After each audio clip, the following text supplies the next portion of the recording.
Oh, hey there, podcast listener. Just a quick heads up. This is an audio version from a video file. Most of them are each day. And you can check out those video files on YouTube, Facebook, Instagram, or TikTok.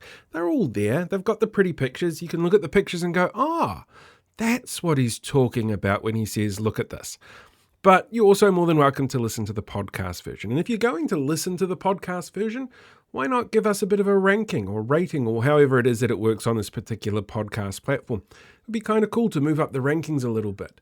But up to you. I'm just a voice, completely disembodied, not the police. So feel free to do that. All right, I'm going to hand you over to Paul now so you can see what depressing thing it is that he's talking about at the moment for this episode. Hello there, kia ora. During the election in 2023, Christopher Luxon coined a term that still haunts him to this day: the coalition of chaos. He used it to try and scare voters from voting for Labour, the Greens or Te Pāti Māori, but it's turned into the perfect example of a self-own, and Tuesday was yet another perfect example of just how chaotic the coalition actually is. It started with an announcement at Wellington's Central train station where a heckler took shots at the octogenarian soon-to-be former Deputy Prime Minister for being old and looking like, well, let's just say two coconuts side by side in a leather bag. When a random member of the public feels the need to heckle a top-level MP in public in front of a press event, that's a really bad sign for the government, and I'd say it must have been pretty awkward, but Chris Bishop already did that with this post. Interestingly, there wasn't much media coverage about this bit. Okay, thanks guys. You swear as well, eh? Where Winston complains about the use of a swear, after last week where he was shocked by the use of a word that the producers of Eurovision said was offensive, but considering he's called David Seymour a cuck multiple times, Hipkins a sausage eater, asked John Key to explain why he called David Beckham thick as batshit, used the R word about comments from Debbie Ngarewa Packer, I guess it's nice to see it's only taken him 50 years to discover what he considers appropriate use of bad language. They also had to deal with the fallout of the Prime Minister telling Mike Hosking that they shut down any Māorification that they came across, including the use of Te Reo Māori when they come across it in government departments, which totally doesn't sound racist, targeting anything Māori at all, said no one ever. Well, I refuse. Yeah, I don't know what the member's actually asking the question about. I mean, it's not a term that I've used. While debate raged as to whether new speed limit signs with heaps of small print put in place by the coalition's ideological decision that went against the advice of experts and the pleas of communities to raise speed limits outside schools came into effect, meaning not only can you drive faster around small kids, you can do it while distracted trying to read the fine print.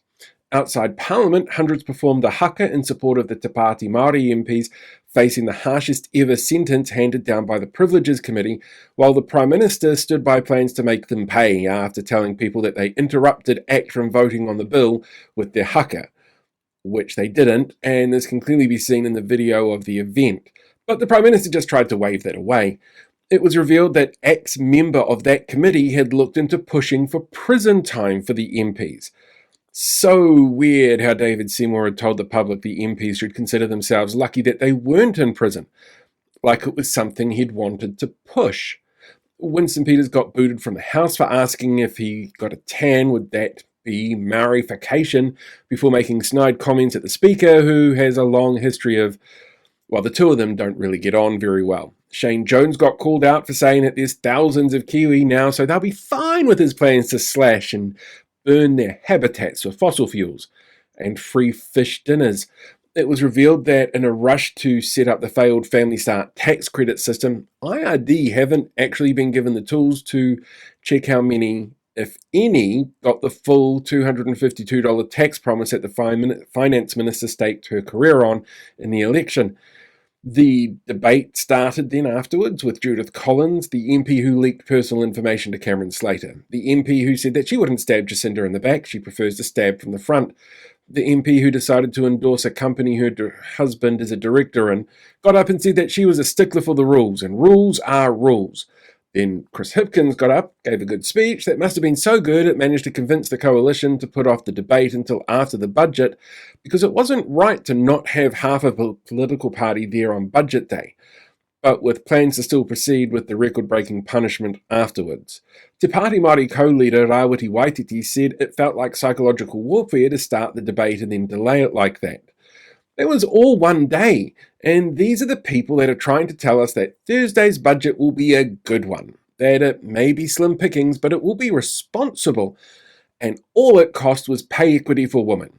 Tax incentives for foreign investors, privatised emergency after-hours medical care, and not telling anyone the real cost of the replacement ferries to replace the original replacement ferries. But credit where credit is due. Chris Bishop absolutely used the right meme about the train station event. And Chris Luxon was definitely right when he said that the next government could be a coalition of chaos at the last election. Hey, welcome back, podcast listener. Thank you so much for checking out today's episode. It's really appreciated. I know it's only like 5 to 10 minutes long, but every view counts, every listen counts. It all, well, hopefully keeps us informed so that we know what's going on in the world around us. And I'm really, really proud of the fact that you chose to sit down and listen to my podcast, because there are so many options out there. Don't forget, as I said at the beginning, if you want to watch the video version, you're more than welcome to. It's available on a whole range of platforms, and they're all linked in my bio, along with my Substack. You should probably go and subscribe to that, because there's going to be a lot of detailed stuff in that coming up over the next 6 months, looking at local body election candidates and some of the really, really out there ones. But yeah, entirely up to you. If that's not what you want to do, cool. Anyway, make sure you have a fantastic day. I will catch you guys all next time. Live long, prosper, be one with the Force, and I will see you around.